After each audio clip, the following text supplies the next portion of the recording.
आए, ऐसा संगठन तैयार करना होगा।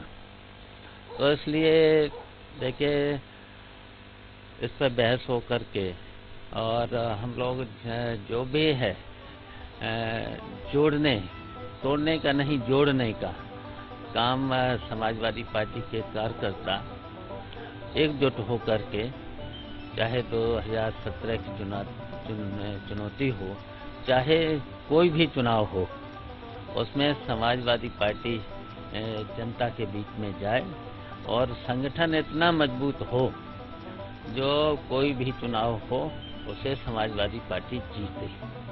तो एक प्रश्न यहाँ निकल के आता है, क्योंकि 14 के चुनाव के बाद से दूसरे राजनीतिक दलों की अगर हम बात करें तो उनकी मूछें एकदम भौरें खड़ी हो चुकी थी। इस प्रकार का समाजवादी पार्टी के बारे में सोचा जा रहा था, क्योंकि बहुत अच्छा प्रदर्शन नहीं रहा। हाल ही में जो प्रदर्शन हुआ है उसके बाद से भारतीय जनता पार्टी जो केंद्र में है वो तक कहीं ना कहीं घबराई सी नजर आ रही है।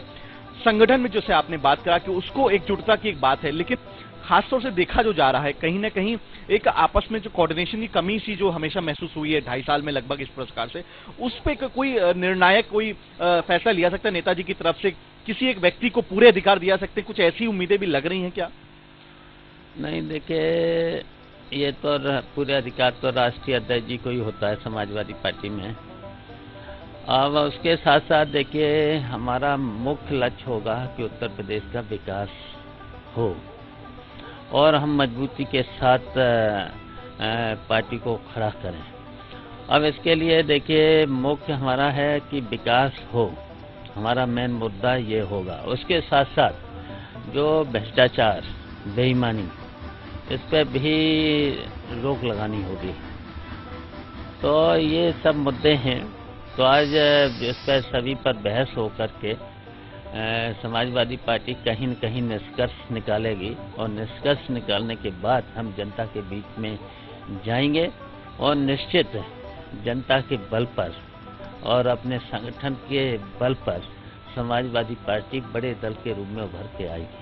सर, एक आखिरी प्रश्न, समय आपका बहुत कीमती है सर, आपको निकलना भी है कार्यक्रम के लिए।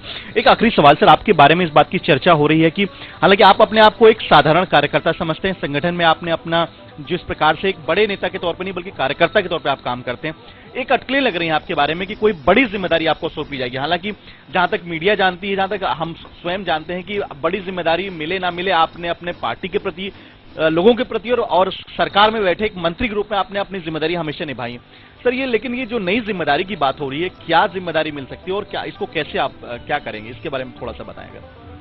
देखिए, वैसे तो जिम्मेदारी तो हमारी लोगों की है ही, हम सब लोगों की है ही, और हम लोग एक हो करके, मैंने वही तो कहा, एक हो करके हम जोड़ने का काम करेंगे, तोड़ने का काम नहीं।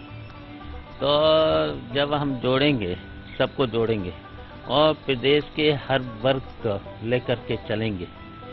और अधिकांश हम लोग देखिए जो उपेक्षित लोग हैं और बहुत पिछड़े लोग हैं, तो इन सभी वर्गों को जब लेकर के चलेंगे तो निश्चित हमारी जीत होगी और हमारा संगठन मजबूत होगा।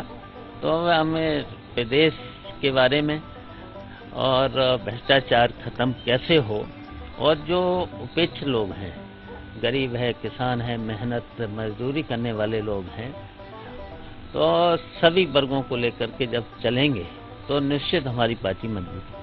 हमसे बातचीत के लिए बहुत बहुत धन्यवाद।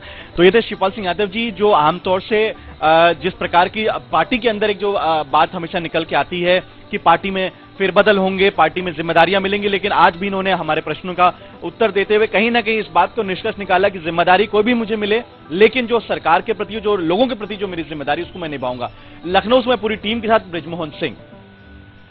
बुलेटिन में वक्त हो गया एक छोटे से ब्रेक का, फौरन लौटते हैं।